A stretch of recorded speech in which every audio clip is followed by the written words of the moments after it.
For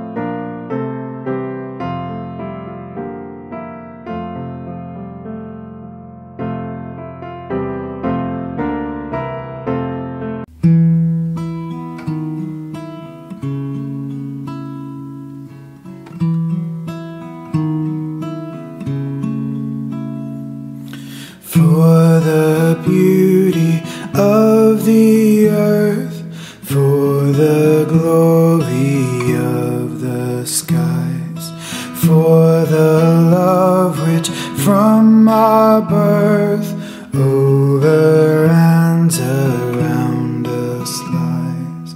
Christ our God, to thee we raise this our sacrifice of praise.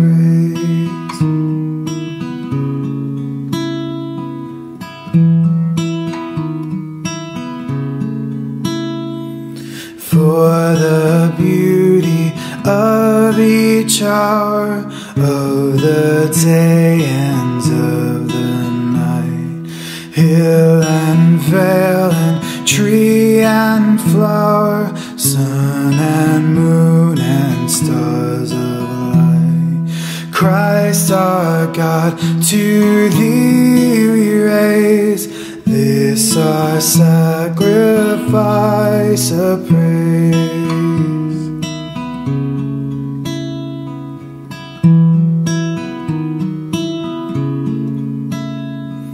For thyself best gift divine, to the world so freely given. For that great, great love of thine, peace on earth and joy in heaven. Christ our God, to thee we raise this our sacrifice of praise.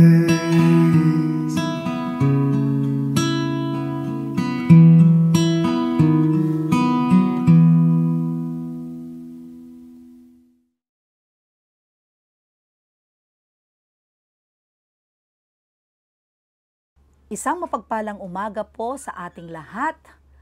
Ngayong umaga po ay ating mapapakinggan ang ating prayer, devotion, na ito ay matatagpuan sa Lumang Tipan sa Genesis chapter 9 verse 8 to 15. Ang tekstong ito, mga kapatid, ang kabuuan ng Genesis 9, ito yung tinatawag na familiar story, the Noah's Ark mula sa Biblia. Marami tayong naririnig tungkol sa songs, tungkol sa tula, mga hymns about this historic event. At marahil, marami rin din sa ating mga anak na binibilhan natin yung tinatawag na mga toys ng Noah's Ark na nandoon may 2x2 na animals, it represent bawat animals na nilalaro-laro ng mga bata. So, ganun po ang ating pagbubulay-bulayan. Yung we will remember the story of that Noah's Ark. And if we talk Noah's Ark, diyan umiiral o naiisip natin tuwing nakakita tayo ng rainbow. Rainbow story na ito na yung lightning, different color in the sky, it make us think this wonderful story again. At ano ang naaalala natin tuwing nakikita ang rainbow, di po ba? Yung kahalagahan ng pagkaligtas ng buong angkan ni Noah at ang kanyang mga pamilya. Dito, throughout Noah's, as God's follower, It is so fascinating story and full of hope. In the Old Testament, regarding this story, we can come to know God more and more. Nakikita natin ang Diyos na very compassionate, very patient, merciful God sa pagliligtas niya sa kanyang mga anak. And that sign of rainbow can draw us in all these things. Na ang Biblia dinidescribe na si Noah na righteousness man walked by God noong nakita ang rainbow, doon na napatunayan ang kahinahunan, ang kagandahan, ang pagliligtas, ang kapakumbabaan na sitwasyon. Sapagkat mga kapatid, bago pa nagpadala ng baha ng ating Panginoon, according to the scripture, it tells us that the earth was corrupt in God's eyes. And we know that greed and selfishness consume the world at this time.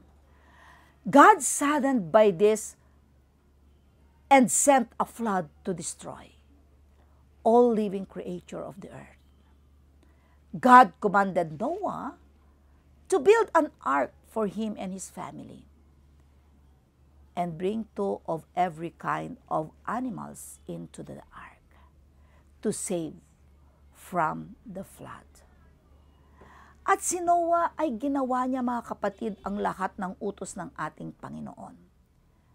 He opened his heart to God and was obedient. He kept his gaze on God while chaos was going around him. I'm sure ito ay hindi madaling gawin para sa kanya. It took great trust. It took great perseverance on his part. Napakahirap nga naman yung sumunod na hindi mo alam kung totoo nga ba ang mangyayari magkakaroon ng flood. Subalit ang istoryang ito ipinapaalala niya, mga kapatid, hindi man totoo, but yung great trust and perseverance sa buhay ni Noah ay ipinagkatiwala niya sa Diyos at siya ay sumunod. Minsan itong istoryang ito ay pinapaalala rin niya ang mga iba't ibang karakter sa Biblia who were also asked to do a daunting task by God. And they say, "Yes, Lord." Yun ang kanilang mga sagot. Like Moses, Gideon, and our Blessed Mother. Ang kanilang mga yes nila sa ating Panginoon were very powerful. And God was with them all. Yun po ang mysterious story ng tekstong ito. Dahil sa pagtitiwala ni Noah sa mga unang nanampalataya, dahil sa kanilang pagsunod at pagsabi, "Yes, Lord, susunod kami." Very powerful. At doon napatunayan, hindi sila pinabayaan. Mga kapatid, the word of the ark, yung ark, remind us Christ Jesus' redeeming sacrifice. Also, the ark is described as the church that gave us shelter among chaos. And it is guiding us safely toward our heavenly home. Sabi nga in 1 Peter 3, sabi ni Pedro, tells us that the water of life flood and the ark prefigured with our baptism. At our baptism, we are cleansed of original sin. Yan ang ipinapakita sa atin o simbolo ng karanasan o istoryang ito na aking nakikita, mga kapatid. Kaya napakabuting ulit-ulitin na basahin. Tuwing nakikita natin yung istorya ng arkong yan, it signifies the shelter, the church, in spite of the chaotic situation. And the water is the part of our baptism to cleanse of our original sin. The rainbow itself, who give us hope. Tuwing nung lumabas yung rainbow, meaning yung pag-asa, yung pagtitiwala ni Noah, nangyari ang lahat sapagkat ang kaligtasan ang kanyang namalas. Way back in Genesis 9 chapter 12, tells us God spoke to Noah and his sons, "See, establish my commandment, my covenant with you, and with your descendant after you also every living creature to be fine with you, bird, cattle, and every wild beast with you." Jesus said, everything that came out of that ark, everything that lived on the earth, I establish my covenant with you. No flesh shall be swept away again by the water of the flood. There should be no flood to destroy the earth again. This passage, brothers and sisters in Christ, is full of hope, full of joy. The covenant that God made with Noah is universal, a covenant for everyone. All living creatures, although sin is triumphant over by the flood, the effect of sin remained on the earth. But this text, tinuturo niya sa atin na kahit anumang chaotic ang mundo natin o ang buhay natin, mga kapatid, ang kasalanan at ang kaguluhan kailanman hindi mananalo dahil ang Diyos ang laging may control. At tayo bilang mga Kristiyano are asked not to despair, but to open our heart to God, to squeeze and inspired by the Holy Spirit. Bilang liwanag mula sa kadiliman, panghawakan natin, mga kapatid, ang mabuting balita para sa lahat. Sa lahat ng pagkakataon, to keep our gaze on God. God has left us a visible sign of the covenant that made through Noah. Sa lahat ng nilikha, sabi ng Diyos, I gathered the clouds on the earth, and the bow appears in the clouds. I will recall the covenant between myself and you and every living creature of every kind.